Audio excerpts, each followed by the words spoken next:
ಈ ಚಿಕ್ಕ ಹಣ್ಣನ್ನ ನೀವು ತಿಂದ್ರೆ ನಿಮ್ಗೆ ಯಾವುದೇ ಕಾರಣಕ್ಕೂ ಕ್ಯಾನ್ಸರ್ ಬರೋದಿಲ್ಲ, ಮತ್ತೆ ಕ್ಯಾನ್ಸರ್ ಇದ್ರೂ ಕೂಡ ಹೋಗುತ್ತೆ. ಈಗಂತ ನಾನು ಹೇಳ್ತಿಲ್ಲ, Vellore institute of technology Tamil Nadu ಅವರು ರಿಸರ್ಚ್ ಮಾಡಿ ಪ್ರೂವ್ ಮಾಡಿದ್ದಾರೆ. ಮತ್ತೆ western university of health science America ಅವರು ಕೂಡ ಇದನ್ನ ಪ್ರೂವ್ ಮಾಡಿದ್ದಾರೆ. ಮತ್ತೆ ಪ್ರತಿಯೊಬ್ರು ಇದನ್ನ ಮನೆಯಲ್ಲಿ ಯಾವ ರೀತಿ ಬೆಳಿಬಹುದು, ಮತ್ತೆ ಮುಖ್ಯವಾಗಿ ಇದು ಯಾವ ರೀತಿ ಕ್ಯಾನ್ಸರ್ ಸೆಲ್ಸ್ ಅನ್ನ ಡ್ಯಾಮೇಜ್ ಮಾಡುತ್ತೆ, ಅಂದ್ರೆ ಕ್ಯಾನ್ಸರ್ ಸೆಲ್ಸ್ ಮಲ್ಟಿಪ್ಲೈ ಆಗದೆ ಕಂಟ್ರೋಲ್ ಮಾಡುತ್ತೆ ಅಂತ ಎಕ್ಸ್ಪ್ಲೈನ್ ಮಾಡ್ತೀನಿ ನೋಡಿ. ಇದು ಫಸ್ಟ್ ಯಾವ ಗಿಡಪ್ಪ ಅಂದ್ರೆ, ಸಹಜವಾಗಿ ಹಳ್ಳಿ ಕಡೆ ಪ್ರತಿಯೊಬ್ಬರಿಗೂ ಇದು ಗೊತ್ತೇ ಗೊತ್ತಿರುತ್ತೆ. ರೇಷ್ಮೆ ಬೆಳೆಯೋರ್ಗಂತೂ ಅತಿಯಾಗಿ ಸಿಗ್ತಿರುತ್ತೆ. ಇದು ಯಾವ ಹಣ್ಣಪ್ಪ ಅಂದ್ರೆ ರೇಷ್ಮೆ ಹಣ್ಣು. ಇದನ್ನ ಮಲ್ಬೆರಿ ಅಂತ ಕರೀತಾರೆ.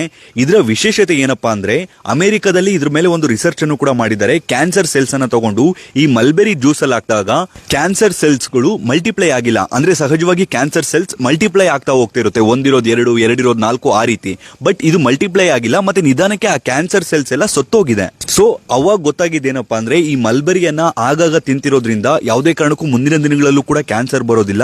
ಮತ್ತೆ ಮುಖ್ಯವಾಗಿ ಇನ್ ಕೇಸ್ ಕ್ಯಾನ್ಸರ್ ಇದ್ರೂ ಕೂಡ ಅದು ವಾಸಿಯಾಗುತ್ತೆ ಅಂತ ತಿಳಿದು ಬರ್ತಿದೆ. ಮತ್ತೆ Vellore science of technology university ಅವರು, ಅಂದ್ರೆ ತಮಿಳುನಾಡಲ್ಲಿ ಇರುವಂತಹ ಯೂನಿವರ್ಸಿಟಿ ಅವರು, ಬ್ರೆಸ್ಟ್ ಕ್ಯಾನ್ಸರ್ ಇರೋರಿಗೆ ಈ ಹಣ್ಣುಗಳನ್ನ ಹೆಚ್ಚಾಗಿ ಕೊಟ್ಟು ನೋಡಿದ್ದಾರೆ. ಅವ್ರಿಗೂ ಕೂಡ ಕ್ರಮೇಣವಾಗಿ ಕ್ಯಾನ್ಸರ್ ಅನ್ನೋದು ವಾಸಿಯಾಗಿದೆ. ಇದನ್ನ ಮನೆಯಲ್ಲೇ ಪಾಟ್ ಅಲ್ಲಿ ಬೆಳಿಬಹುದು. ಅದನ್ನ ಯಾವ ರೀತಿ ಅಂತ ನಾನು ನೆಕ್ಸ್ಟ್ ರೀಲ್ ಅಲ್ಲಿ ಹೇಳ್ತೀನಿ. ಸೊ ನನ್ನ ಅಕೌಂಟ್ ನ ಫಾಲೋ ಮಾಡ್ಕೊಳ್ಳಿ. ಮತ್ತೆ ಈ ವಿಡಿಯೋನ ಎಷ್ಟಾಗುತ್ತೋ ಅಷ್ಟು ಶೇರ್ ಮಾಡಿ. ನೋಡಿ, ಚಿಕ್ಕ ಹಣ್ಣು ತಿನ್ನೋದ್ರಿಂದ ಕ್ಯಾನ್ಸರ್ ನ ತಡೆಗಟ್ಟಬಹುದು ಅಂದ್ರೆ ದಯವಿಟ್ಟು ಎಲ್ಲರಿಗೂ ಶೇರ್ ಮಾಡಿ. ಇದರ ಮಹತ್ವ ಎಲ್ಲರಿಗೂ ಗೊತ್ತಾಗ್ಲಿ.